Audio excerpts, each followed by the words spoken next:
নমস্কাৰ বন্ধুসকল, মই প্ৰণৱে মোৰ ইউটিউব চেনেল এডুকেশ্যন এণ্ড মৰলৈ আপোনালোক সকলোকে স্বাগতম জনাইছোঁ। বন্ধুসকল, এই চেনেলৰ প্ৰধান উদ্দেশ্য হৈছে আপোনালোকক সদায় সহায় ৰাখিবলৈ চেষ্টা কৰা। তেতিয়াহ'লে আহকচোন অকণো পলম নকৰি আজিৰ ভিডিঅ'টো আৰম্ভ কৰোঁ। আৰু তাৰ লগতে আপোনালোকলৈ এটা অনুৰোধ, মোৰ চেনেলটো যদিহে ছাবস্ক্ৰাইব কৰা নাই তেতিয়াহ'লে ছাবস্ক্ৰাইব কৰি দিয়ক আৰু কাষতে থকা বেল আইকনটো প্ৰেছ কৰি দিয়ক, যাতে মই দিয়া ভিডিঅ'সমূহ লগে লগে আপোনালোকৰ ওচৰলৈ গৈ পায়। আজিৰ প্ৰথম কৌতুকটোৰ নাম হৈছে বিশ্বাস। কমল: দোস্ত, মোৰ ঘৈণীৰ ওপৰত আৰু বিশ্বাস নোহোৱা হৈছে, কেৱল মিছা আৰু মিছা। নয়ন: কিয়, কি হৈছে? কমল: নকবি আৰু ভাই, যোৱা ৰাতি মই ঘৰত নাছিলোঁ। পুৱা আহি দেখোঁ ঘৈণীও ঘৰত নাই। দুপৰীয়া ঘৰ আহি পোৱাৰ লগে লগে সুধিলোঁ ক'ত গৈছিলি বুলি। তাই ক'লে তাইৰ ভনীয়েকৰ ঘৰত ৰাতি থকা বুলি। নয়ন: তাতে বিশ্বাস নকৰিবলগীয়া কি আছে? কমল: আৰে তাইৰ ভনীয়েক দেখোন কালি ৰাতি মোৰ লগতে আছিল।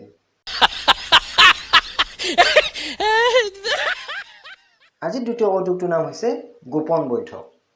মতি আৰু উপমাই এখন গোপন বৈঠকত মিলিত হৈ আছে। তেনেতে আমাৰ ৰাহুল বাবা সোমাই আহি সুধিলে, কি বিষয়ৰ ওপৰত আলোচনা চলি আছে? উপমা: আমি 14,000 ভাৰতীয় আৰু ছানী লিঅ'নিক মৃত্যুদণ্ড দিব বিচাৰোঁ। ৰাহুল বাবা: ছানী লিঅ'নিক কিয়? মোদী উপমাক উদ্দেশ্যি: মই কৈছিলোঁ এনে,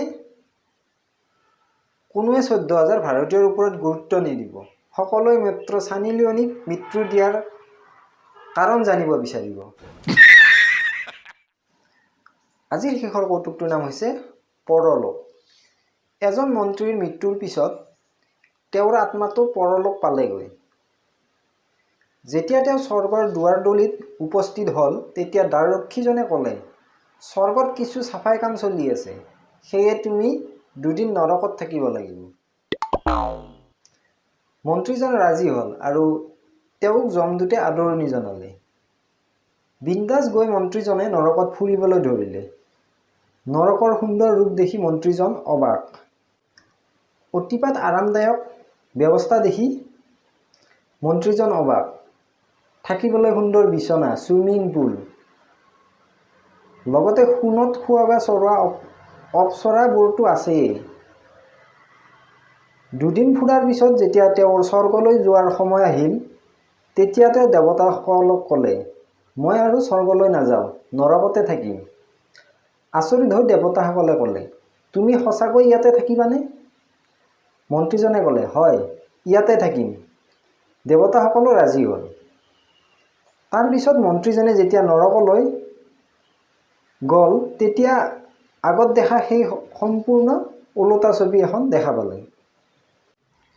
য'ত নেকি নাই এখন সুন্দৰ ঠাই, কেওফালে জুই, ধোঁৱা, গৰম তেল, ভয়ানক দৈত্যবোৰে মানুহক শাস্তি দি আছে। আচৰিত হৈ মন্ত্ৰীজনে যমদূতক সুধিলে, নৰকত এইবোৰ কি দেখিছোঁ, আগৰ দৰে নহয় যে?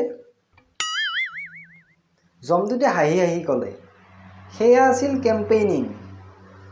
তোমালোকে যেনেদৰে মানুহক ইলেকশ্যনৰ আগতে স্বৰ্গৰ সপোন দেখুৱাই নৰক এখন উপহাৰ দিয়া, আমিও ঠিক সেইটোৱে কৰিছোঁ।